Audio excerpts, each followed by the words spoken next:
can be very painful and difficult. We all know that. But how about after divorce?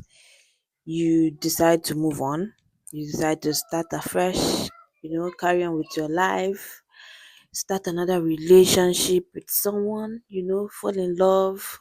And then this relationship fails again. It can be really devastating. It can be more painful than the divorce itself. And don't get it twisted. It is more painful because it feels like it's reopening an old wound. You know how reopening an old wound can be very painful. You feel like you're in so much pain, you're devastated, you're wounded. How can this be happening again? How can I let myself go through the same thing again? You ask yourself.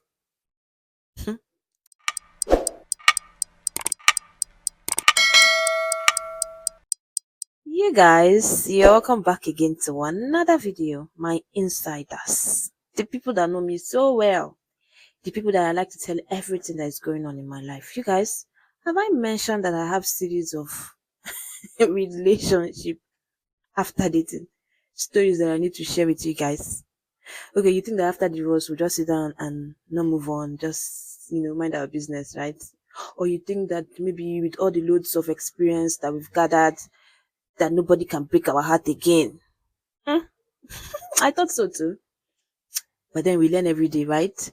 So don't worry. In today's video, I'm going to be sharing with you guys my first relationship after divorce. What happened, how everything went down. I shall saw Shege small. It was painful, and that's because it was reopening an old wound. I felt like a particular void that was being closed reopened again, and it was really painful. Even do me have it in my first husband do me, but it sha pain oh, it was painful. Anyway, so let's dive into the video. Just note that this video is not going to be in a professional way. It's not like I'm going to sit down professionally and start giving you tips and story. It's a story time, okay, of course. But I'm just going to be gisting you like when I'm gisting my friends. You understand?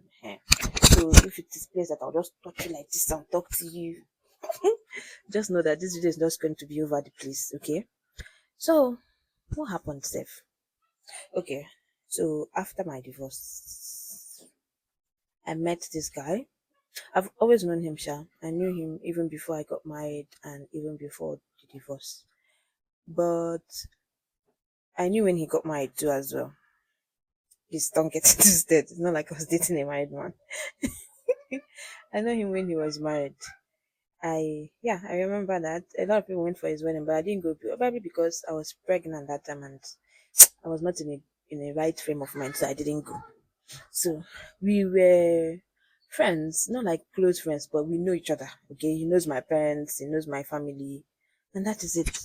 So one day after my divorce got public, a lot of people got to know. I haven't even started creating content about it, so it's not like it was me. So after the thing got public, and then one day he chatted my sister on Facebook asking her for my Facebook ID, that he heard what happened to me, that he can't believe such thing happened to me because you know so that so my sister gave him my Facebook ID, and then he chatted me on Facebook, and then that was how we started. I'm like, hey, how are you doing? He said that he's fine, that how am I doing, that he heard what happened, and then he wanted to reach out to me, and so that we can talk. How did this thing happen? What happened? I just told him, my brother, forget that sometimes things don't just work out. It's not like it's anything serious. It's not like anything was way too serious for it not to have worked out, but just it didn't work out too, and that is it. He said that he's really, really sorry.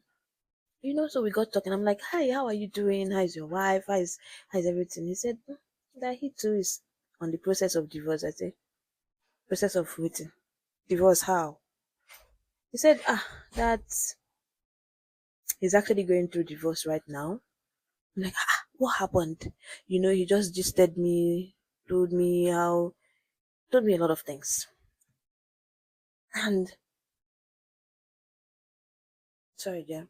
And after that, it just felt like, wow, how could this kind of thing to be happening to the both of us? You know, because he's a good person from what I know. I don't know him in depth at the time.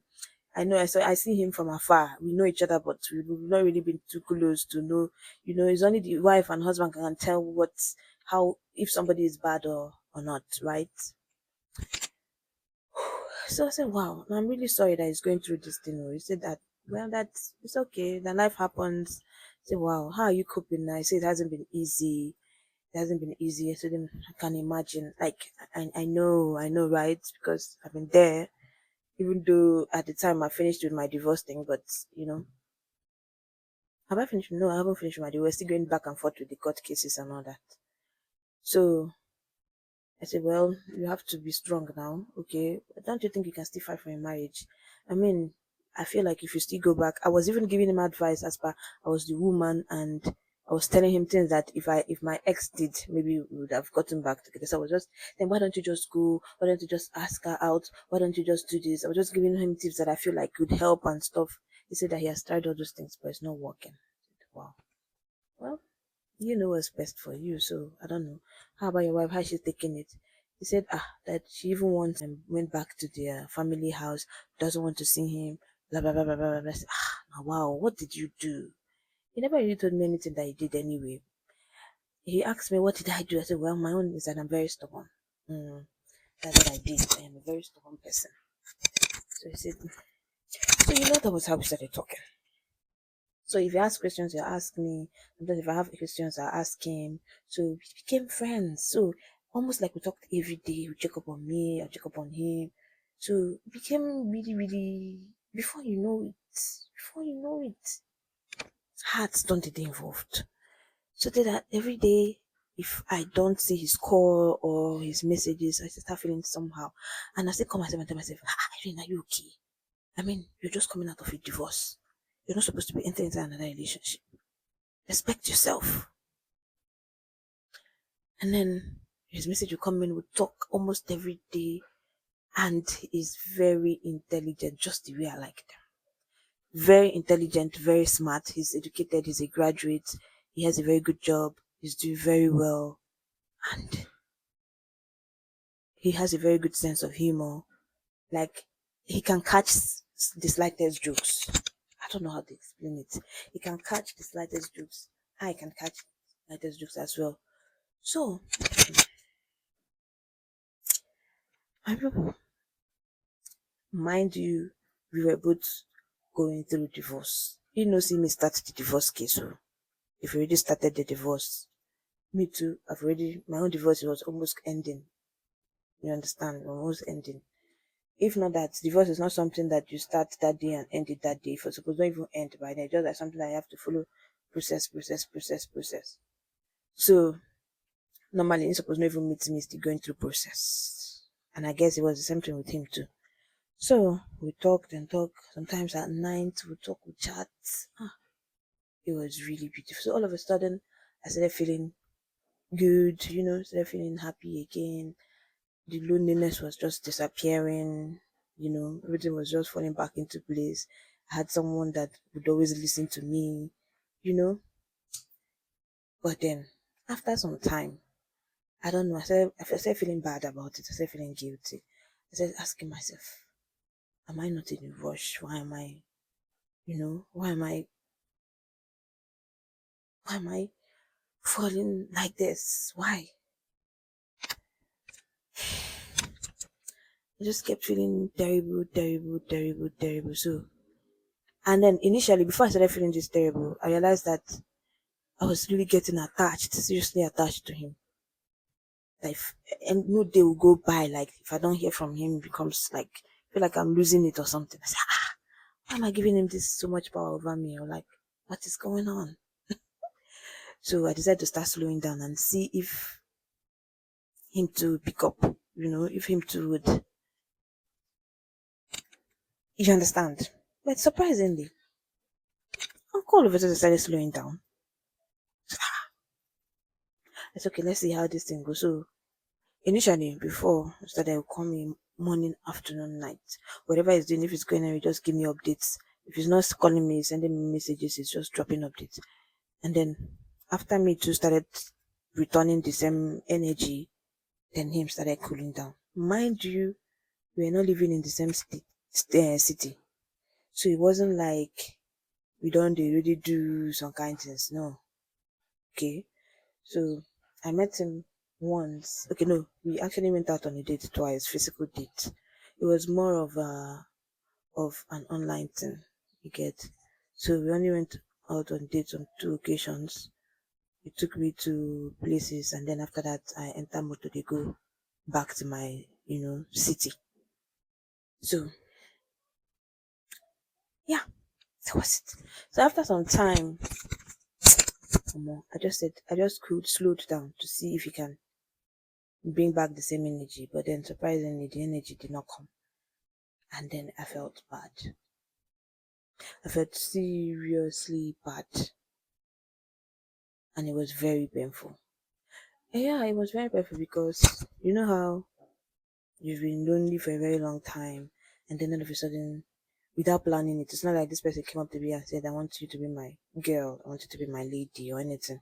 Without planning it, you start talking to this person. Without planning it, you start having feelings for this person. And then you have to die that feeling. You understand? So it was really painful. So going back to becoming that lonely person again, with, you know, so I stopped calling him. I stopped taking his call either. And he didn't try hard. So it was more like, when you just call somebody, maybe when you're calling somebody for calling sick, and then the person doesn't pick up, and you're like, thank God, he did not even pick. I mean, I do it all the time. And you're like, thank God, he did not even pick. So last, I would say I called, you did not pick. That kind of energy. So I think that was the energy he was given. So, and me, because I am the chief executive of giving that type of energy, so I could read in between the lines. I knew what it was. So I quickly didn't even pick, and I didn't call back. And that was how that relationship ended. And he's still divorced though. He has finalized his divorce. He's not married. He's still single. Still doing well and stuff. But then, no. I know what you're thinking. But no. Mm-mm. So, yeah, that was it. It was really, really painful. That was my first relationship after my divorce. I don't know. I don't know which is more painful, whether the second or this one. I think the second one was much more devastating than the first one. The first one, I was even just trying to get to know, enter into the dating market. I was just, putting one leg first. I was just like, let me see, let me see, let me see, let me see. I put one leg first, and then it didn't hurt me. But the second time, I went in with full force. I went in with my 2 legs, even hand.